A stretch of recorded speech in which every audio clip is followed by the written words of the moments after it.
Hi guys, welcome to సినీ చర్చ. కొన్ని ఏళ్ల నుంచి సక్సెస్ కోసం ఎదురు చూస్తున్న రౌడీ హీరో విజయ్ దేవరకొండ నటించిన మూవీ కింగ్డమ్ ఈరోజు ప్రపంచవ్యాప్తంగా రిలీజ్ అయింది.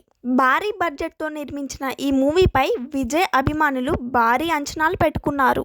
అనేక సార్లు వాయిదా పడిన అనంతరం ఈ మూవీ విడుదల కావడంతో పాటు మూవీ ప్రమోషన్స్ కూడా ఒక రేంజ్లో జరగడంతో ఈ మూవీపై భారీ బజ్ క్రియేట్ అయింది. నేడు ప్రీమియర్స్తో ప్రపంచవ్యాప్తంగా విడుదలైన ఈ మూవీ ఎలా ఉందంటే ఫస్ట్ టాక్ మాత్రం బాగానే వచ్చింది.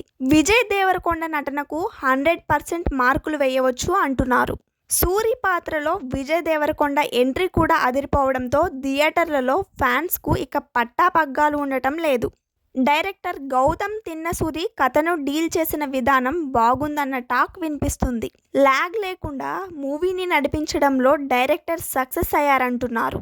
అయితే కథలో లోపాలు కనిపించినప్పటికీ విజయ్ నటన, కథ, యాక్షన్ ముందు అవి కొట్టుకుపోయాయని ఫ్యాన్స్ చెబుతున్నారు. ఫస్ట్ హాఫ్తో పాటు సెకండ్ హాఫ్ను కూడా పర్ఫెక్ట్గానే డైరెక్టర్ తీసుకెళ్లడంతో పాటు క్లైమాక్స్ సీన్ అదిరిపోవడంతో విజయ్ దేవరకొండ ఖాతాలో కొన్ని ఏళ్ల తర్వాత హిట్ పడినట్లేనని ఓవర్సీస్ నుంచి అందుతున్న టాక్. ఫస్ట్ హాఫ్ బాగా తీసిన డైరెక్టర్ సెకండ్ హాఫ్లో స్టోరీని నడిపించడంలో కొంత తడబడిన ప్రీ క్లైమాక్స్ నుంచి సినిమా మరింత వేగం అందుకోవడంతో పాటు క్లైమాక్స్ అదరగొట్టాడంటున్నారు. దీంతో పాటు సంగీత దర్శకుడు అనిరుద్ అందించిన బీజిఎం గూస్ బంప్స్ని తెప్పిస్తుందంటున్నారు ఫ్యాన్స్. ఈ చిత్రంలో విజయ్ దేవరకొండ సరసన భాగ్యశ్రీ బొర్సే హీరోయిన్గా నటించారు.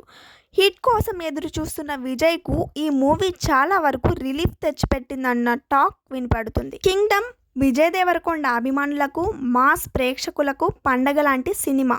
అద్భుతమైన యాక్టింగ్, అదిరిపోయే మ్యూజిక్, భారీ విజువల్స్తో ఈ మూవీ ఒక పక్కా థియేట్రికల్ ఎక్స్పీరియన్స్ అని చెప్పవచ్చు. కొన్ని చిన్న లోపాలున్న సినిమా ఓవరాల్గా ఆకట్టుకుంది. చాలా కాలం తర్వాత విజయ్ దేవరకొండ ఒక పక్కా హిట్ కొట్టాడని చెప్పవచ్చు.